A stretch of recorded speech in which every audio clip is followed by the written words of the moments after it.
Hello, this is Myra from Joy of Colorful Cooking. I am on a mission to introduce as many people as possible to Talia Fuhrman's beautiful book.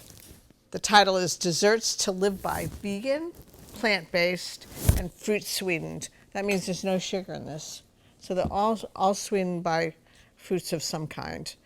That is a rarity, and I've made these cookies and lots of people like them. They're also relatively simple. So here we go.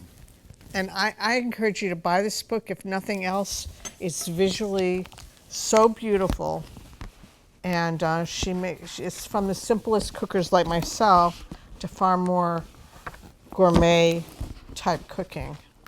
So I look forward to finding a more gourmet. Maybe I can convince my daughter to make some of these with me because she's a gourmet cook. Here we go. These are the ingredients that we are using: dates, plant milk, almond butter, baking powder. These spices are ginger, nutmeg, cinnamon, and ginger. And then this is almond flour. We're going to put everything in the food processor except for the almond flour to start with. The recipe will be under the show after you watch it.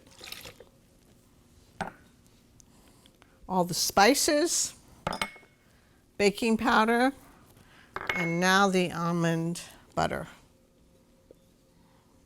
You could potentially, I didn't have almond butter this morning, so I was going to use sunflower butter, but I didn't want to experiment on the show to see how they came out. But if I wasn't on the show and I didn't have almond butter, I would try some of the other butters I have. Okay. There you go. Voila.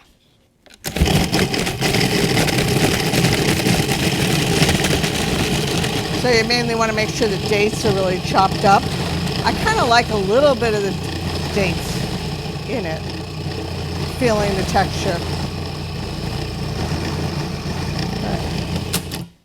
It's not completely chopped, but I'm going to add the almond butter and then chop it a little bit more. I mean the almond flour. This smells absolutely amazing.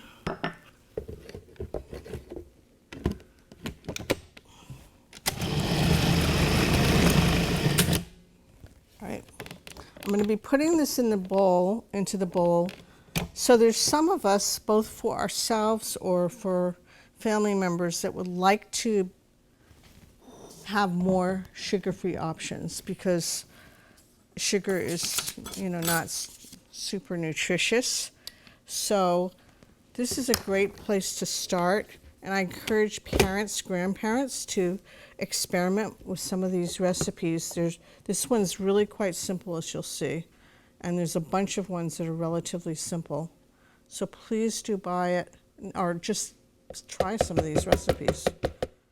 After I put this in here, I am going to put it in the freezer. You don't have to, but it's quite wet.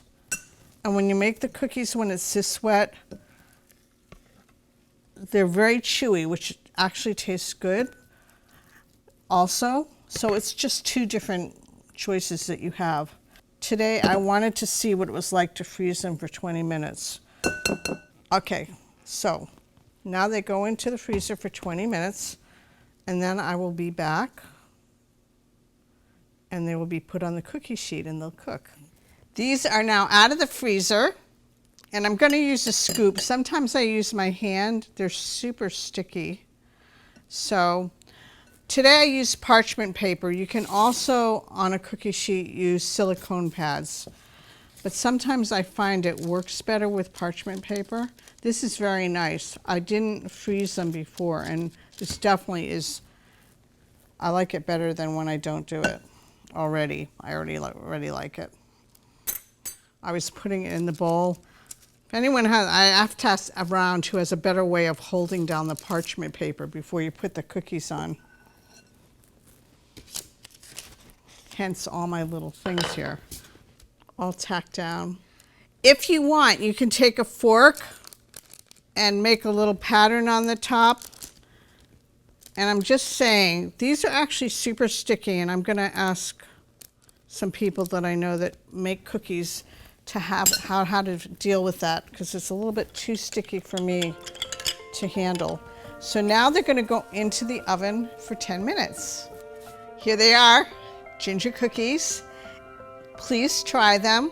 Let me know what you think, and I hope you share them with some of your friends. Take care. Bye.